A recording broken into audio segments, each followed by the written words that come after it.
It is a brand new episode of Flyers Daily, a Monday edition. Flyers Daily, as always, presented by Ticketmaster. Make more memories live. It is a Monday to talk about the week that was, the week that will be, and more from PhiladelphiaFlyers.com, NHL.com, and HockeyBuzz.com. It is Bill Meltzer. Bill, how you doing? A little wet, but otherwise good. Good. It's been an interesting week since we last spoke, Bill. The team has gone 3-0 out of the break. And all of a sudden, you get a 2-1 win on the road against a good Florida team, a 4-1 win over the Jets at home, and a 3-2 win over the Kraken with Cal Peterson in net. And, you look at it and you go, the first two games, they really didn't play complete games, but they got away with it. Is this just hockey where sometimes you can't win a game no matter what you do, and sometimes you just pile up wins in a row? For sure. The win over Seattle was a pretty complete win. The win against Florida and the win over Winnipeg, they were kind of bookend games, right? Because in Florida, the Flyers had a pretty poor first period. Were really good the second and third periods. And the game against Winnipeg, Flyers get out to a 4-0 lead pretty quickly within 23 minutes, and then really had it taken to them the rest of the night. And I don't know how many times we've all seen a team get out to a big lead and struggle the rest of the night. We've all seen it, countless times, but this was pretty extreme because Winnipeg pretty much dominated the final 37 minutes of the game, and the Flyers were pretty lucky that Sam Ersson was on top of his game that night. Now that being said, you get out to a 4-0 lead, you usually win, even if you do have some lulls in there. And they held a very good Florida team to one goal. So while they were a little bit uneven, they talk about a find a way league, and they did against pretty good hockey teams. So it's a great response to the 5-game losing streak, winning 3 in a row. It's going to be a dogfight in the Metro the rest of the season. As long as the Flyers can keep where they're at to stay in with the automatic playoff position, they don't have to look behind them. Right, take care of your own business. You don't have to worry about what's behind you. So, from that standpoint, and going into next game against Arizona, which is a little bit potentially of a dangerous game after you knock off Winnipeg and you knock off Florida. Flyers have put themselves back in a good position. Yeah, they really have. And, the spiritual leader of this team, Bill, it's clear that it's Travis Konecny. In the Winnipeg game, in about 4 minutes and change span, he gets the Gordie Howe hat trick. I think he looked over and saw it was Pionk and was like, okay, quick assessment. I can handle that. Yeah. But he gets the goal in that game. He picks up an assist as well. And, even in the Seattle game, I thought everybody came out with their hair on fire, but in particular TK. And this is the prime of his career, Bill. And we see a player that is just so comfortable with his game, with where he is in his lot in life and everything. And boy, it's just translating on the ice, game in and game out. No, certainly. Last year he basically had a career year, and this season he's been better. He's been really game in, game out. Whatever the Flyers might need at a given time, he's been the guy that stirs the drink, that makes things happen. He's smack dab in the prime of his career, and obviously is a huge reason why the Flyers where they are right now. Bill, one thing we've been hearing about, I know Free just talked about it on 32 Thoughts, is that extension for TK. His contract's not up for another year after this, but he can sign an extension on July 1st. What does that next contract look like, considering the way he has played in the last 2 years under John Tortorella, and really grabbed his career and said, I'm going to be one of the marquee players here and a Flyer for life? Oh, certainly. I think the Flyers, if they could, would like to keep it under $10 billion a year. Yeah. That's kind of, you can argue whether TK is a franchise player or not, but he is the Flyers franchise player right now. And, as such, he's giving up UFA years. If he extends, kind of locking himself up for the conceivably, possibly the remainder of his career, and that's not cheap. That doesn't come cheaply. And when you have the production and the fact that he's still in his prime, that's going to be an expensive proposition. But if you can keep it under that 10 range, if they can, and with the cap going up, it does show a commitment to guys who step up for you, that you'll make the commitment back to them too. So it sends a message to everyone in the organization that if you deliver for us, we'll reward you. And I do think that Konecny, you're not gonna take too much money off the table, but I do think that he's willing to play ball, and they'll, in exchange for the security of the certainly 8-year contract, maybe they can tinker a little bit with the cap hit, and that's really what it's all about, because of the hit, not the dollars necessarily. I think people hear that number and they go, "Oh my God," because we've been living in this flat cap world, and it's sticker shock, if you will. Yeah. It is 25 days to the trade deadline, Bill, on March 8th. So it's starting to get into the area of, okay, we need to talk about it now. And the obvious names are out there with Sean Walker or even Rasmus Ristolainen, who's not on an expiring deal. I think Nick Seeler's name is cooled off because they want to extend him and keep some of that grit and some of that size on that back end. But a name that's been bandied about with the Ryan Poehling signing is Scott Laughton.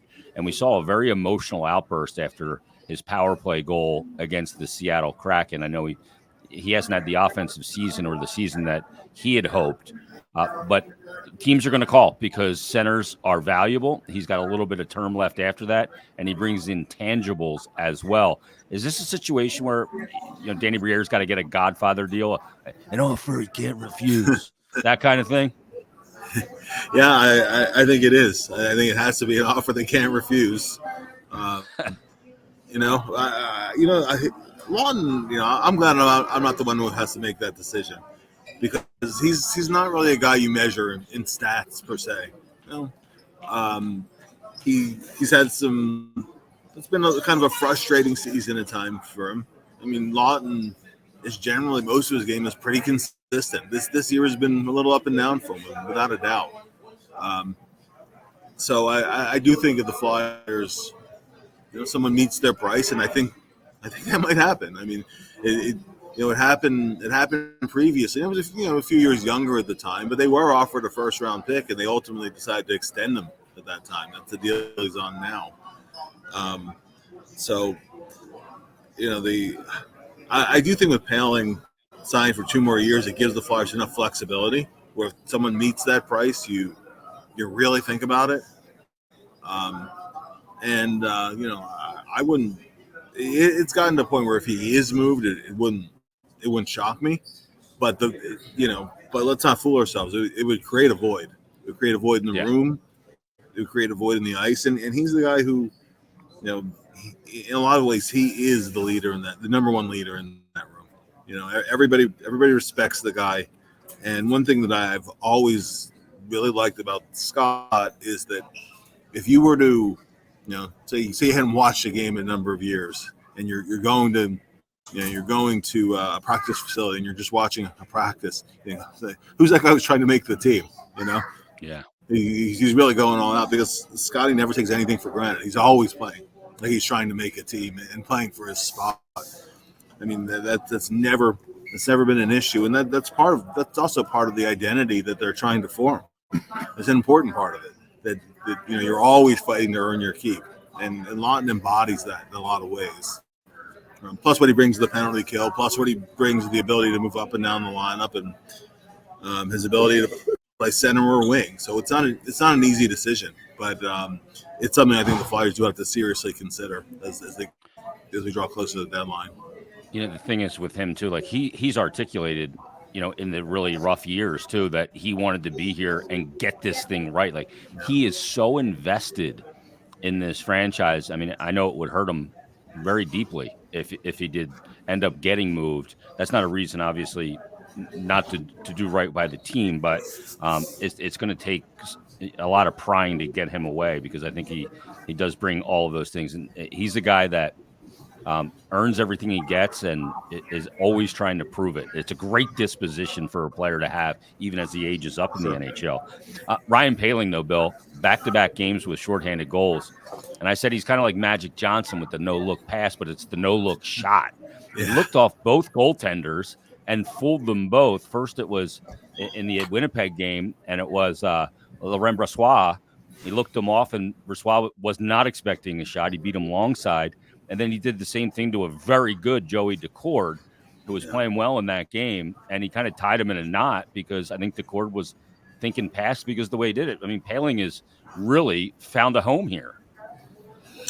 For sure. And you can, you can go back and forth on whether his ideal role at 5-on-5 is fourth line or somewhere in the bottom six. I don't think anybody would argue he's a top six forward. But, but it's another guy who gives you some versatility in the lineup, and you can't argue with the 3 shorthanded goals either. So I mean, the combination of size and speed that he brings. Listen, he's going to go through stretches where you're going to play a month's worth of game and he'll have 3 points, no matter where you play him in the lineup. That's just kind of par for the course. But he brings you other things. He brings you a lot of little things, a lot of details that are very strong, and that combination of size and speed is not easy to find. There's not a ton of guys who bring the things that he brings. It's why he was the first round pick in the first place. Skating, right? Yeah, being a bigger guy who can also skate and play the two-way game, and he's coachable, and I mean all those things. He's a really good, solid NHL role player, and he's been a nice addition this whole year. The thing with him is, I know, like, Torts talks about his skating a lot, and he doesn't look like he's fast because he's big. Yeah. But when he gets the motor going, he can really move.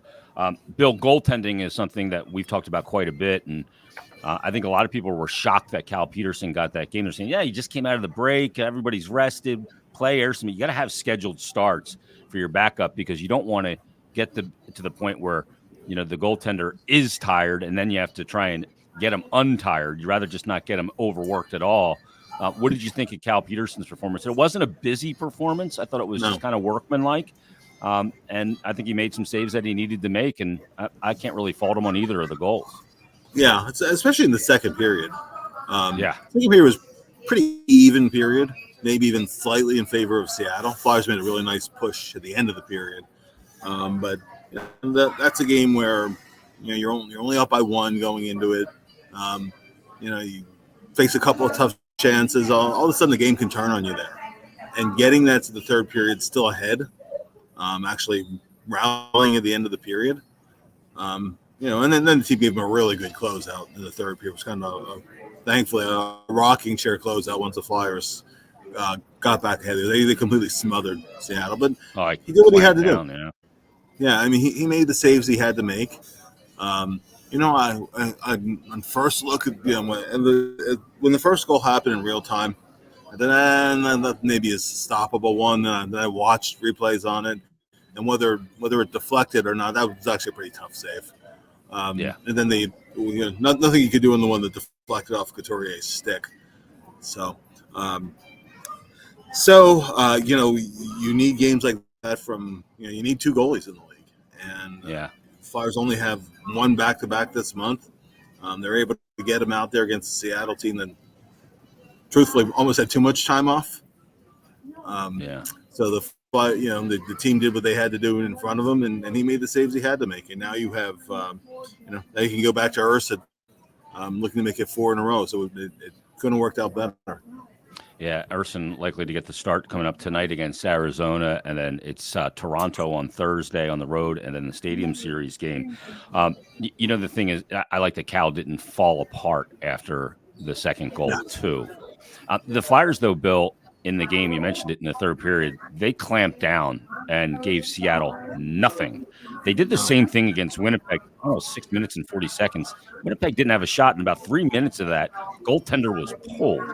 The ability to close out games and defend like that That's a great sign for a team if they do make the playoffs, that you can clamp down and play that kind of half-court hockey. Oh, absolutely critical.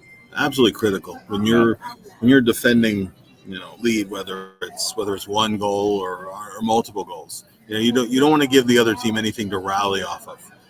It doesn't always take a goal. It can be a momentum shift where you're hemmed in, and you end up icing the puck. They can change lines. You end up with tire guys out on the ice. Next thing you know, they win the draw. It's in your net, and you know. I mean, or a million things can happen. To be able to emphatically close out a game late, that's crucial. It's crucial in the game, especially as you get in the playoffs. Bill, that's something they did really well in 1920.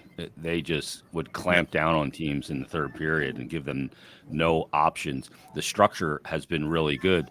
And I want to talk about two guys in particular on the blue line, and Cam York, who has been the minutes leader for the team quite often lately. I always say it, Bill, don't listen to what a coach says about a player. Look at how he uses them. Cam York played over 22 minutes in that Seattle game, leading the team, played over 3 minutes of power play time and over 3 minutes on the PK. This is a 23-year-old defenseman, mind you. And the way he defended in the third period off the rush, I thought was beautiful. Him and Jamie Drysdale both, because of that skating ability. They never get off balance, and they have active sticks. So the shiftiness of off the rush and gap control is something that's really strong. He is really playing some really good hockey. Maybe understated to some people, but he is really being a big part of these closeouts. I'll put it this way, Jason. If we did the Barry Ashby vote today, I'd seriously think about sliding in York over Sandheim. Yeah. And for a long time, it looked like Travis was running away with it. And now I'm really, really thinking about it. I mean, as we get into the stretch drive, if York keeps playing this way, I don't know. I think that you could make a real case that Cam should win the Ashby. So, Bill, he the thing with him is this is ahead of schedule. D take longer to develop a lot of times than it. We know about his offensive instincts. I think they can come quicker as an NHL player than the defensive parts. Jamie Drysdale, though, too, it looks like he is now settling in. He's starting to play without thinking, knowing where this coaching staff. I think it's only going to get better. But you see his skating ability when he activates on a play. He can get right back and be a guy that can defend it off the rush, whether it's back pressure or even getting back in front of a guy. For sure. I think Jamie is just barely scratching the surface of what he can do. And he's had any number of really good moments so far. And I think as he settles in, as he gains more experience, I think he's only going to keep on getting better. Still has a lot to learn on the defensive side of the puck. Sometimes one-on-one, he can get beaten at times or get a little, But I think it's getting better. It looks like he's settling in nicely, and we've already seen up ice what he can do. So it's it's a matter of patience and continued progress from him. But I'm encouraged so far. Yeah, I have been as well. How do they solve the 11-7 issue? Is it just going to be the trade deadline? Because, I mean, Rasmus Ristolainen missed a game because he was ill. It freaked everybody out. They thought they were holding him out. Is it just going to be that situation? Because Nick Delarier plays only 5 minutes and change again the other night, and the game's looking a little fast for Nick right now. Yeah, I think it's been a struggle for Nick for a while. I think one of the reasons why they've been going 11-7, one of several reasons, is been difficulty finding a 12 forward to play those 9-10 minutes a night where they can rely on them consistently. Nick got off to a good start this year. That fourth line really back in October was collectively playing really well. I do think that Delorier's had trouble keeping up with the pace. And so it's opened some doors. I mean, I'm not a big fan. Most people I don't think are of using 11-7, unless sometimes you might have a defenseman who's iffy to play. And that way, if he's unable to go as you go along, then at least you have 6D. But that doesn't happen too regularly. So we'll see going forward. We didn't talk about about Sean Walker. And Walker's the guy who's played some really good games this week too. He's been one of the keys to why they've won several of these games. And it would be a loss. It would be a loss to the team's playoff hopes if they were to move him. But by the same token, that's the guy who right now is carrying a lot of value. Yeah. You can get your price on him, and and he's unrestricted after this year with young defensemen you're trying to work in regularly, and including Drysdale. So, I don't know if Sean has a long-term future here, but in the immediate term, he's been very valuable this season. Valuable piece for a team that's trying to ramp up to compete for playoffs, and so that's not an easy decision either. But if and when he does get moved, then you have your 6, and then Zamula probably sees a little bit more time. Licksell has gotten a look, Bill, on that fourth line. Hasn't really stuck. Doesn't make much sense to bring a Tuamala up and have him play fourth line. How do you Brink's not the guy to play on the fourth line. No. I don't think Tuamala is ultimately a guy I want on the fourth line either. I don't see him as an NHL PA. He's a speed guy, a skill guy. With some two-way upside. That's probably been a third line winger.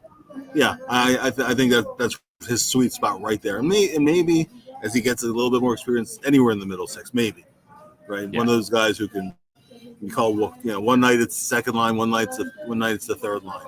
When the Flyers have been going well, that middle 6 has been kind of interchangeable anyway. When it stretches of the season. So I kind of think that's Tuamala's sweet spot. I don't see him as a top line guy, but I don't see him as a fourth line guy either. So I think when he does come up, the middle 6 is where you want him. Yeah, and the thing is, Garnet Hathaway too kind of fills that role of Nick Delarier, and the game doesn't look too slow for Garney. He just absolutely flies everywhere. He is reckless abandon. Yeah, for sure. Bill, it's going to be an interesting week with the game tonight against Arizona. Thursday, we'll get our first look this season at the Toronto Maple Leafs. What'd you think of the Ridley Gregg clapper into the empty net, and then just got pummeled by Morgan Riley? Well, I think Ridley got a little overzealous. By the same token, that's a stinky glove in the face. That's not a cross-check a guy in the head thing, Yeah. So it was a bit of an overreaction by Morgan Riley. I'm not expecting him to see him on the ice when the Flyers play Toronto. Yeah, the thing is though, I think it's good for Toronto long term because what have we said? That team just doesn't have enough bite. He showed a little bit of bite, and I got to tell you, I was entertained by. I'm a kind of old school guy too. You do a clapper 3 feet in front of an open net. If I'm the opposition, I am pissed. Yeah. But when I saw it, I immediately just started laughing because I was like, it's hilarious that he went down and just bombed it right into the open net. Yeah, I said, he's a tough kid too. A little overexcited. It's one of those, you look like you've been there before deals, but you know what? Hey, it was, in some ways, if it got under Toronto's skin, well, too bad for Toronto. So. Yeah, I think that's the other part. A lot of people are celebrating it because it's against Toronto and the anti-Toronto sentiment because of all the coverage they get. Bill, great stuff. We'll see you coming up tonight at the game, Flyers, Arizona. We'll recap that coming up tomorrow, so join us then. Read Bill's work at PhiladelphiaFlyers.com, NHL.com, and HockeyBuzz.com. We'll talk to you tomorrow on a brand new Flyers Daily.